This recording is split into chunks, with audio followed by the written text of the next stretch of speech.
여러분, 요즘 자영업은요 줄폐업을 넘어서서 집단 폐업으로 가고 있다고 이야기하고 있습니다.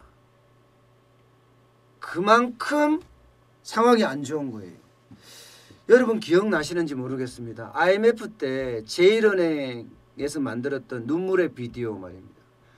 회사를 그만두면서 동료들의 어떤 그 소감들을 이렇게 인터뷰해서 만들었던 30분짜리 비디오였거든요. 와, 저도 그거 보면서요. 그 당시 저는 기자 생활을 했는데 눈물을 펑펑 흘렸어요. 동료들이 회사를 떠나는 그 마음을 하나하나 전하는데 이게 50대만 나가는 것도 아니고 40대만 나가는 것도 아니고 30대만 나가는 것도 아니고요. 예, 모든 세대가 줄줄이 정리해고되면서 그 마음을 그 눈물의 비디오에 담았던 거예요. 그러면서 그걸 보면서 저도 하염없이 울었던 그런 기억이 납니다. 그런데 요즘이요.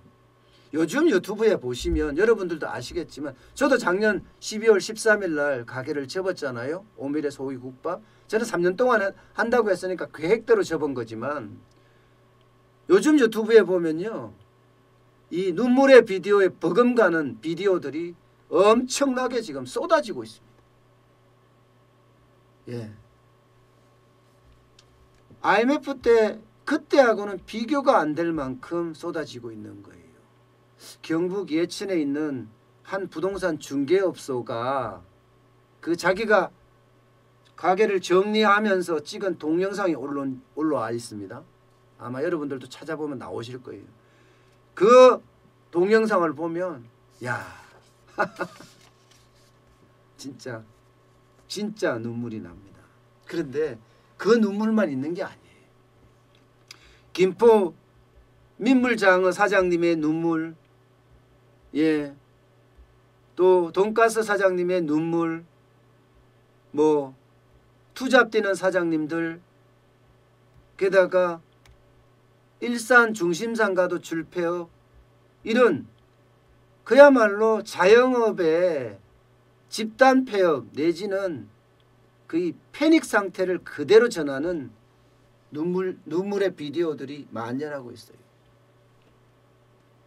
인천의 차이나타운도요 몰락하고 있다고 합니다. 장사가 안 되니까 재계약을 할 수가 없고 결국은 폐업을 선택할 수밖에 없다는 겁니다. IMF 외환위기 때 여러분 저는 기억나는 게 딱 두 가지입니다. 딱 두 가지. 대마불사. 예, 큰 말은 무너지지 않는다. 근데 그게 깨지더라고요. 대우그룹이 그냥 무너지는 거예요. 재계 3, 4위를 다투던 대우그룹이었습니다. 근데 뭐 흔적도 없이 무너졌습니다. 게다가 대량 실직, 예, 실업자가 거리로 쏟아졌어요. 그 당시에 아마 다시 재취업을 못하고 말입니다. 자영업을 선택한 사람도 부지기수입니다. 그래서 자영업자 비중이 25%까지 늘어난 거예요. 25%도 넘어섰죠. 네. 자영업자 비중이 늘어날 수밖에 없는 거죠. 대기업들이 30대 기업 대기업들이 줄줄이 망하고요. 예. 여기에다가 뭐 중견기업, 중소기업 이야기하면 말할 것도 없습니다. 워낙 많은 기업들이 무너졌으니까 말입니다. 여기에다 금융위기 때는 또 어떻습니까? 여기 때도 대기업들이 무너졌습니다. 예. STX가 무너졌고요. CN그룹이 무너졌습니다. 그러면서 그 당시에도 실업이 많이 나왔었죠. 또 이들도 자영업 또 창업에 나서갖고 자영업을 하고 있습니다. 그런데 올해는 진짜 어려운 그런 상황을 맞이하게 됐잖아요.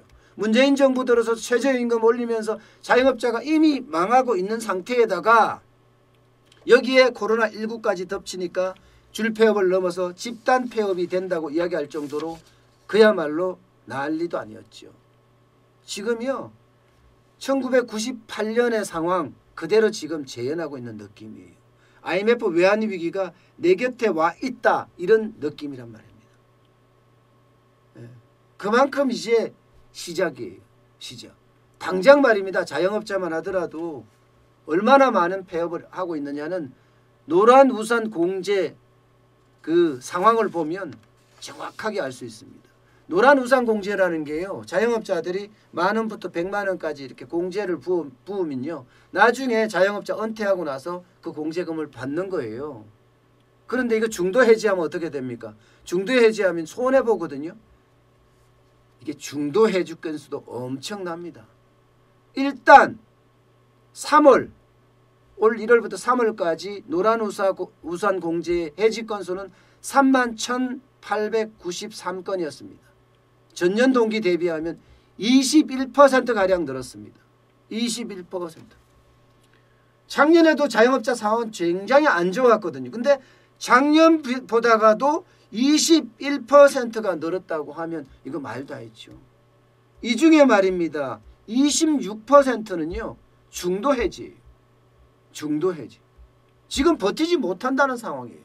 지금 상황에서 버틸 수가 없기 때문에 중도 해지를 한다. 이런 이야기예요. 이만큼이요.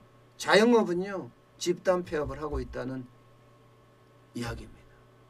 근데 문제는 이게 여기서 끝나지 않는다는 거예요. 대기업의 일자리도요. 지금 쭉쭉 빠지고 있습니다. 2015년부터 2019년까지 대기업 11곳 임직원 변동 현황 보면 충격적입니다.